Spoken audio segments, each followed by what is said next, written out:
Stitch Bird. Today I'm going to show you one of my recent makes. I'm going to talk about my journey through Seamwork so far and also some potential plans for some of the things I'm going to be making coming up. Anyway, I'd just like to start off by saying that Seamwork has really opened my eyes to, I guess, some of the things that I was struggling with in regards to designing my wardrobe, my handmade wardrobe. The big thing that I discovered is that colour is really important to me, and I haven't been using my colours. And I find that my mood changes when I wear the colour that really makes me feel bright and breezy. So I've decided to come up with a bit of a cohesive wardrobe that uses all those bright spring colours. For some of you heading into fall, in New Zealand we're heading into spring. My idea is over time to develop a wardrobe that is probably a little bit more trans-seasonal. And the idea with that is to wear layers, but I still want to wear my colours. It's very easy in winter to dress what it looks like outside, grey and gloomy, but I want to change that. So I've come up with my plan of my capsule wardrobe, or I guess a bit of a mood board, which Seamwork got us to do last week. I'll put a pic of it up there, but I've just got it in front of me to help me, I guess, talk about a few things. So you can see it's really bright. I think the bright colours are really important to me, and that's what I discovered. I really like that kind of bold, dopamine style dressing. And I've put a few of my accessories that I have in here just to help me, I guess, think about things that I want to wear. Now, I've put some flats of the Seamwork, some of the Seamwork patterns that I intend making, and I'll probably show you a couple today that I'm definitely going to make, but I'm still in the planning phase. So I guess you can wear two bright colours together is one idea I had. Of course, I could go for the monochromatic look and wear all the same colour. I really like that. And then maybe pop a layer over the top that gives you a bit of a bright colour, or it might be in the accessories. Accessories are really important to me. Like I've got my sparkly earrings on today.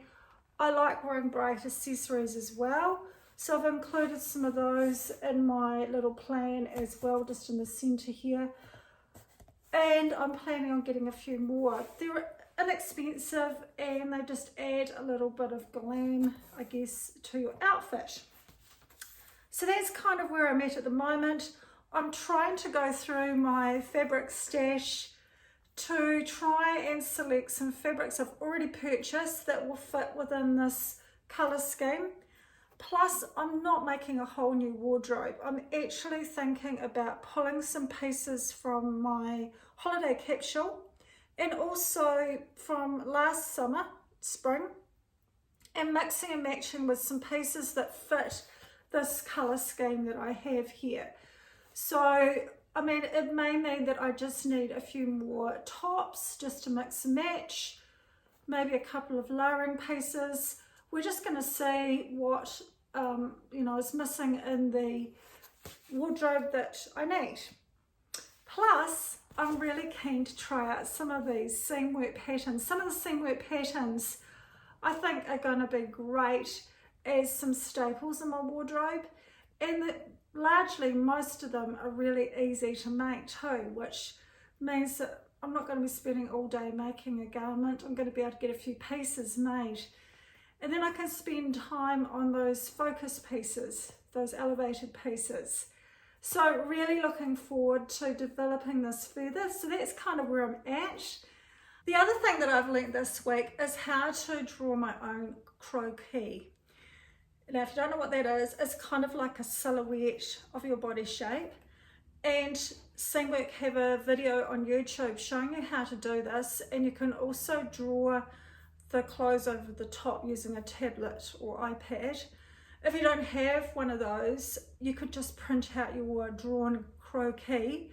And it's been really helpful because sometimes we don't always see what we're really shaped like. Sometimes we can be quite judgmental on our shape. So it was a really interesting, I guess, experience to do. And also it's going to really be helpful in mixing and matching, working out what is going to best serve me over my shape. So that was really exciting as well. Now let's get down to some makes that I have planned coming up. And there's one sneaky one that I might have made as well. Anyway, the first one that I want to make, and it's kind of an accessory, and it's a seamwork pattern. It's called the Madrid. I'll pop a picture up there. It is I guess a tote bag, and there we go. That's what it looks like.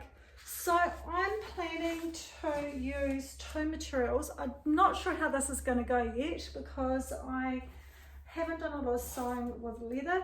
So the bottom part is going to be in this gorgeous red leather. And then the top part of the bag, which I'm going to stabilize in some heavy duty Pellin, is going to be the top part of the bag. And this fabric is just amazing. And it's got so many of the colors that I would enjoy wearing. It's very groovy. So the next job I have to do is to choose what handles I'm going to use. So maybe you could help me out with this. Whoopsie, dropped it on the floor. So I think the creamy ones look quite great. Otherwise, we have the tan coloured ones. I think either or could look good. I guess the cream ones stand out a bit more. So let me know what you think. I'm going to line it. I've got sort of kind of I'll just grab it, a polka dotty style fabric to go on the inside. I am thinking about doing a bit of piping, but it just depends whether, I guess, my machine's going to handle it. I've got some leather needles. I've got a walking foot. So hopefully it is going to go to plan because this is actually quite a thick leather. Anyway, the leather didn't cost me anything. So I guess if it doesn't work, I can just swap it out for something else. So I'm really looking forward to making that.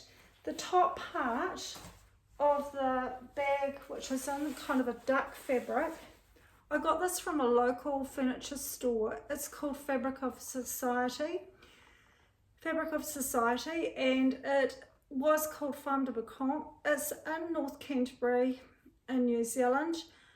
Now when I went in there, they had this weight, but we also have a lighter weight. So I got the lighter weight, which feels a bit like a lawn. So I've decided I'm going to make a top out of this piece. This piece is just really out of it. So just a really simple top. Not 100% sure which one I'm going to make yet, but I'm going to show you one that I've just trialed because I think it just needs to be quite a simple top because it's a really busy pattern. But the idea is I could wear jeans or a plain skirt and wear my handbag that's in the matching print, but just a slightly bigger scale. So that's really cool. The top that I had on my mood board is called the Hansie top. I'll hold up my mood board so you can get a closer look. It's this one up the top here. I chose not to put the pocket on my first make. Whether I do it on my next one, I'm not too sure. I chose a fabric which was ridiculously challenging to work with. I'm not sure what I was thinking, but I really like the colours and I thought it could go with my dopamine theme.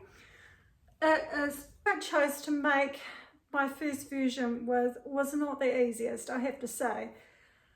It kind of was, I guess, not so slippy, but it went out of shape. It's kind of a chiffon, but it was a vintage fabric and I really like the colours in it and I've been wanting to make it up. So I decided not to overlock. I did all my seams on the inside. I did them with French seams. With the sleeves, I just folded them under twice, and the hem, I folded it under twice as well and stitched it up, pressing down it one layer first just to make it easier. I used a walking foot, which I think definitely helped. Around the neck, I decided not to do the facings that they prescribed. I ended up doing some self-binding And I probably would do that again, but it was really challenging in this fabric. But it means that when you wear it, you haven't got that look of having the facing underneath and you haven't got the facing pulling out. So I think that definitely was a bonus. As far as the fit and size goes, I did a size 16 and I graded out to the hip area in a size 18, and it's actually, I wouldn't say it's oversized on me. I think it's just a really nice fit, and I can wear a top underneath. I'm going to try and take a pic of me wearing it and put it up there, just time permitting today. So that was my first experience of using a Seamwork pattern. The next pattern that I want to make, and I'm probably going to have to just stop and come back, is I want to make the Benning dress. This is also a free pattern at the moment. They do change them up every now and then, so if you see a free pattern on their site that you want to make, you better grab it, because I read or heard somewhere that they do change them up.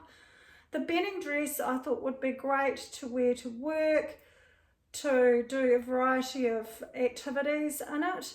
It's just basically a similar shaped top to the Hansie top, and then it's got tears. So I'm just going to grab the fabric for that to show you what I'm going to do with that. The silhouette I've got on here, I've actually got it under elevated. You're probably not going to be able to see it. It's in here.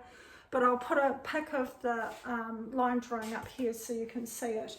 So I'll just stop you for a minute and just grab that fabric that I'm planning to use for my Benning dress, and I think it will hang really nicely. Anyway, that's all for this week. Thanks for watching, and we'll catch you next week. I'm hoping to do a sew along on Sunday of that Hansie top. So we'll see how that goes. Anyway, catch you then. Bye now.